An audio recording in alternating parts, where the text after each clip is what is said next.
This lesson will teach you to convert a real life problem into a mathematical linear programming problem. Question read out பண்ணி அந்த questionல என்ன கொடுத்திருக்காங்கங்கறத first identify பண்ணணும். இந்த company manufacture two types of product P1 and P2. இந்த ரெண்டு ப்ராடக்ட்டையும் இந்த company manufacture பண்றாங்க. ஒவ்வொரு ப்ராடக்ட்டும் ரெண்டு மிஷின் வழியா ப்ராசஸ் ஆகி வரணும். Let us take lathe and milling machine. ஒவ்வொரு ப்ராடக்ட்டும் லேத் அண்ட் மில்லிங் மிஷினில் ப்ராசஸ் ஆகி வர்றதுக்கான processing time per unit of P1 and P2 was given in the problem itself.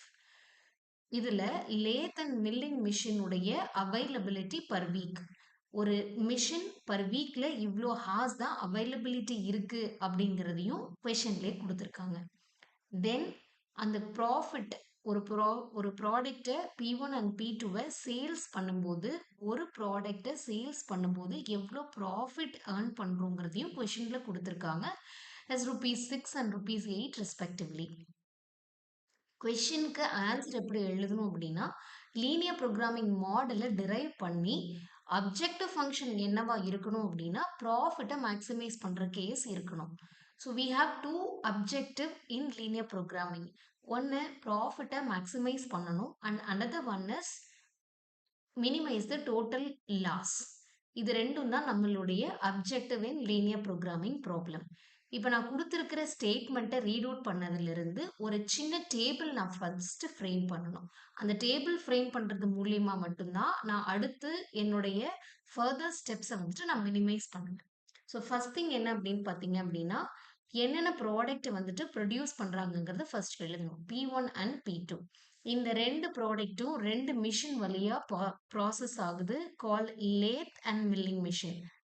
Milling மிஷினில் ப்ராசஸ் ஆகி வருது. இப்போ இந்த ப்ராசஸிங் டைம் கொடுத்துருக்குறாங்க. ப்ராசஸிங் டைம் கொடுத்துருக்கிறதுனால இந்த ப்ராசஸிங் டைம் நான் எழுதுறேன். கொஷனில் என்ன கொடுத்துருக்காங்க அப்படின்னா, P1ங்கிற ப்ராடக்ட் லேத் மிஷினில் 5 hours ஆஃப் ப்ராசஸிங் டைம்னு கொடுத்துருக்காங்க. அப்போ P1ங்கிற ப்ராடக்ட் லேத் மிஷினில் 5 hours of processing time. Then next milling மிஷினில் 4 hours ஆஃப் ப்ராசஸிங் டைம். அப்போ P1ங்கிற ப்ராடக்ட் மில்லிங் மிஷினில் 4 hours ஆஃப் ப்ராசஸிங் டைம். அதே மாதிரி P2ங்கிற ப்ராடக்ட் லேத் மிஷினில் 10 hours. P2ங்கிற ப்ராடக்ட் லேத் மிஷினில் 10 hours. Likewise on milling machine is 4 hours. Milling machineல 4 hours of processing time கொடுத்திருக்காங்க. Next statement என்ன அப்படின்னா, the maximum number of hours available per week. ஒரு வாரத்துக்கு எவ்வளோ அவைலபிள் இருக்கு அப்படிங்கிறதையும் கொடுத்திருக்காங்க. லேத் மிஷினுடைய அவைலபிலிட்டி பார்த்தீங்க அப்படின்னா 60 hours. லேத் மிஷினுக்கு எகெயின்ஸ்டா 60 hours நீங்க எழுதணும். இந்த ஹார்ஸ் அப்படிங்கிறது மேக்ஸிமம் அவைலபிலிட்டி கொஷன்ல கொடுத்துருக்கிறது. மேக்ஸிமம் அவைலபிலிட்டி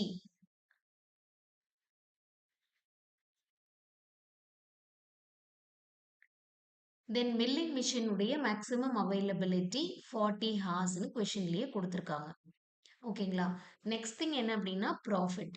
இந்த ப்ராஃபிட் அப்படிங்கிறது P1ங்கிற ப்ராடக்டை சேல்ஸ் பண்ணும்போது 1 யூனிட் ஆஃப் P1 நான் சேல்ஸ் பண்ணும்போது எனக்கு ₹6 ப்ராஃபிட் கிடைக்குது. லைக்வைஸ் P2ங்கிற ப்ராடக்டை நான் சேல்ஸ் பண்ணும்போது எனக்கு ₹8 வந்துட்டு ப்ராஃபிட் கிடைக்குதுன்னு கொஷனில் கொடுத்துருக்காங்க. ஸோ தட் நான் இப்போ என்கிட்ட இருக்கிற எல்லா இன்ஃபர்மேஷனையும் இந்த மாதிரியான ஒரு சிம்பிளிஃபைடு டேபிளில் நான் கன்ஸ்ட்ரக்ட் பண்ணி வச்சுருக்கேன். இப்போ என்னோட ஃபர்ஸ்ட் ஸ்டெப் என்ன அப்படின்னா டெசிஷன் வேரியபிள்ஸ் ஐடென்டிஃபை பண்ணுறது. டெசிஷன் வேரியபிள்ஸ் அப்படிங்கிறது என்னன்னா, எவ்வளோ யூனிட்ஸ் ஆஃப் ஐட்டம்ஸ் ப்ரொடியூஸ் பண்ணுனா என்னால் மேக்ஸிமம் ப்ராஃபிட்டை ஏர்ன் பண்ண முடியும் அப்படிங்கிறத நான் இது பண்ணணும். So let us take X1 be the number of items produced, number of units produced. இந்த P1ங்கிற ப்ராடக்ட்ல எவ்வளோ யூனிட்ஸ் நம்ம ப்ரொடியூஸ் பண்ணியிருக்கோம் அப்படிங்கிறத தான் நம்ம ஃபர்ஸ்ட் கண்டுபிடிக்கணும். அந்த நம்பர் ஆஃப் ஐட்டம்ஸ் தான் வந்துட்டு X1ன்னு எடுத்துக்கிறோம். Let us take X2 be the number of items produced under this P2. Product 2ல எத்தனை ஐட்டம்ஸ் ப்ரொடியூஸ் பண்ணியிருக்கோம் அப்படிங்கிறது தான் P2. So that let us take our decision variable as X1 and X2. For example, இப்போ 3 items நான் produce பண்றேன் அப்படின்னா X3, we can take X3 as our third decision variables. 2 product இருக்கிறதுனால நான் 2 டெசிஷன் வேரியபிள்ஸ் எடுத்திருக்கேன். So next thing is I should frame an objective function.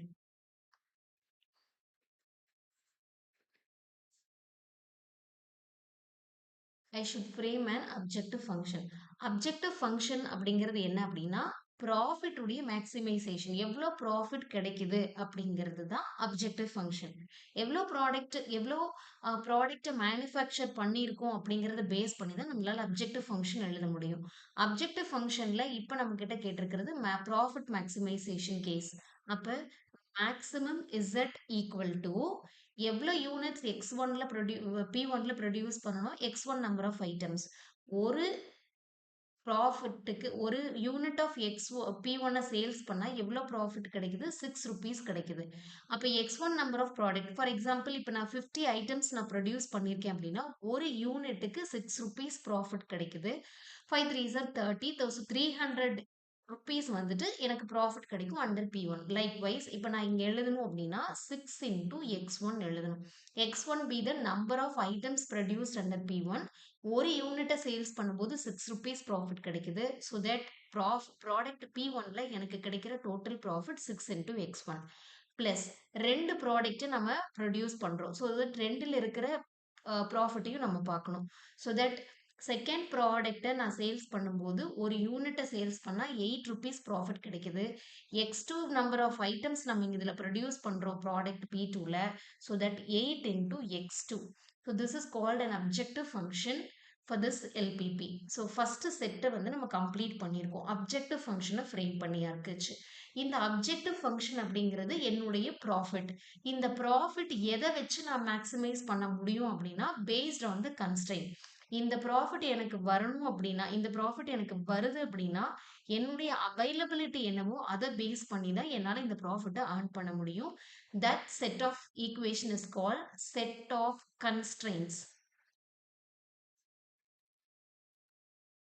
Set of constraints. இப்போ எதெல்லாம் set of constraints நமக்கு கொடுத்துருக்காங்க, அவைலபிலிட்டி கொடுத்துருக்காங்க, மிஷின்ஸோட அவைலபிலிட்டி கொடுத்துருக்காங்க.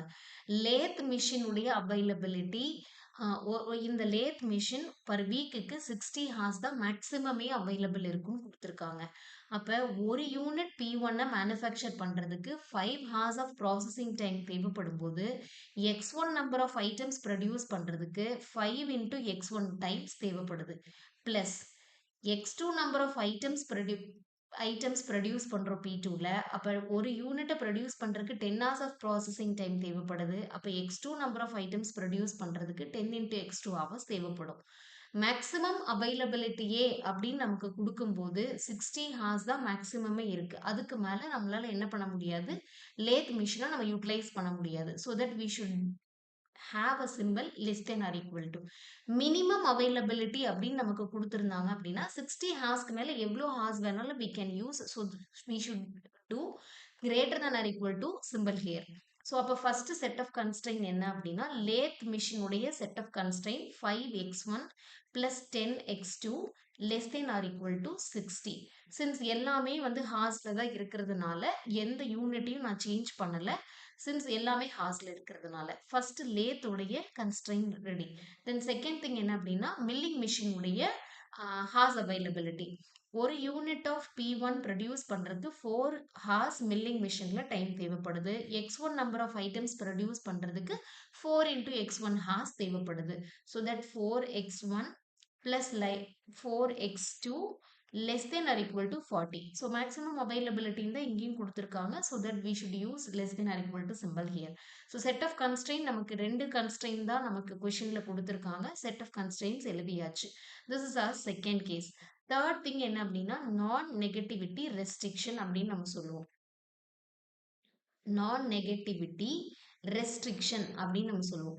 இதுக்கு என்ன அர்த்தம் அப்படின்னா ஒரு ப்ரொடக்ஷன் யூனிட்ல நம்ம நம்பர் ஆஃப் ஐட்டம்ஸ் ப்ரொடியூஸ் பண்ணணும் அப்படின்னு சொல்லும்போது that production number of unit production may be equal to 0 or greater than or equal to 0 that it cannot be negative. நெகட்டிவ்ல நம்பர் ஆஃப் யூனிட் ப்ரொடியூஸ் பண்ணணும் அப்படின்னு நம்மளால சொல்ல முடியாது. So that non negativity restriction அப்படிங்கிறது இந்த கேஸுக்கு பாசிபிள். ஸோ என்னென்ன decision variables which involve in the problem which should be greater than or equal to 0. Items maybe இந்த ஐட்டம்ஸ் ப்ரொடியூஸ் பண்ணலை அப்படின்னா answer should be 0 but it cannot be negative. So இந்த 3 set of constraints இந்த objective function, set of constraint and non-negativity restriction. இது மூணும் சேர்ந்த ஒரு equation தான், இந்த மேத்தமெட்டிக்கல் ஃபார்முலேஷன் தான் லீனியர் ப்ரோக்ராமிங் ப்ராப்ளத்துடைய construction for this given real world problem. Thank you.